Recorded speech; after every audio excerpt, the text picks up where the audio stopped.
இன்றே டவுன்லோட் செய்து உங்கள் ஃபேவரட் ஷோக்களை என்ஜாய் பண்ணுங்க. சர்வால் வாங்க வாங்க. திடீர்னு மாலை போடணும்னு போன் பண்ணீங்க, எனக்கு ரொம்ப குழப்பமாயிடுது. ஐயரே, என் பையன் மாலை போடுறதுக்கு நீங்க எதுக்கு குழப்பமாகறீங்க? ஐயப்பனுக்குன்னா கார்த்திகை, முருகனுக்குன்னா தைப்பூசம், மாசி மகத்துக்குன்னு வேண்டுதல் இருக்கும். இப்படி வைகாசியில மாலை போடணும் வந்து நிக்கிறேல, அதுதான் குழப்பம். ஏங்கய்யா, வைகாசி மாசம் மாலை போடக்கூடாதுன்னு எதுவும் இருக்கா? இல்ல மாலை போட்டா தெய்வ குத்தமாயிடுமா?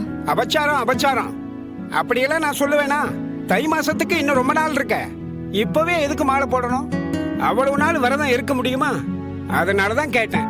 என்ன பிரசிடென்ட் சார், பதில நான் சொல்லவா? நீ தானே போடணும்னு சொன்ன, நீயே பதிலையும் சொல்லு.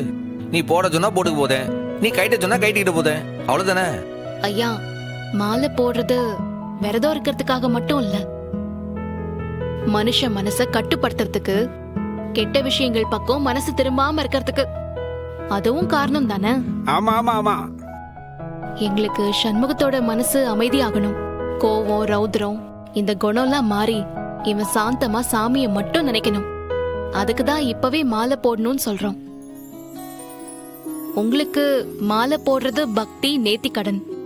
எங்க குடும்பத்தை பொறுத்த வரைக்கும் சண்முகத்துக்கு மாலை போடுறது அவனுக்கும் எங்களுக்கும் பாதுகாப்பு. புரியுதுங்களாயா? நல்ல நோக்கத்தோட தான் மாலை போடுறீங்கன்னு எனக்கு நல்லா புரியுறது. சாமி, இப்ப நான் என்ன செய்யணும் அதை சொல்லுங்களேன். மாலை போடுறவங்க கோவில் குளத்துல முழுக்கு போட்டுட்டு வரணும். அதனால கோவில் குளத்துல முங்கி சாமி வேட்டியை கட்டிக்கிட்டு ரெடி ஆயிட்டு வாங்கோ. நான் அர்ச்சனைக்கு ஏற்பாடு பண்றேன். அர்ச்சனைக்கு எல்லாமே கொண்டு வந்திருக்கோங்கய்யா. முக்கியமா மாலையை கொடுங்க. அத சாமி காலடியில வச்சு பூஜை பண்ணிட்டு பிரசிடென்ட் சார்வாளுக்கு மாலை போட்டுறலாம். அவ்வளவுதானா? இல்ல வெட்டுக்கலே, எப்பா சாமிக்கு உண்டான வேட்டி சட்டி எல்லாம் உள்ள இருக்கு. எல்லாம் போய் அவனை குளிக்க வச்சு வேட்டி சட்டியை மாத்தி கூட்டு வா. சரிப்பா. அண்ணே வாணி குளிச்சிட்டு ட்ரெஸ் மாத்திட்டு வருவோம். வா.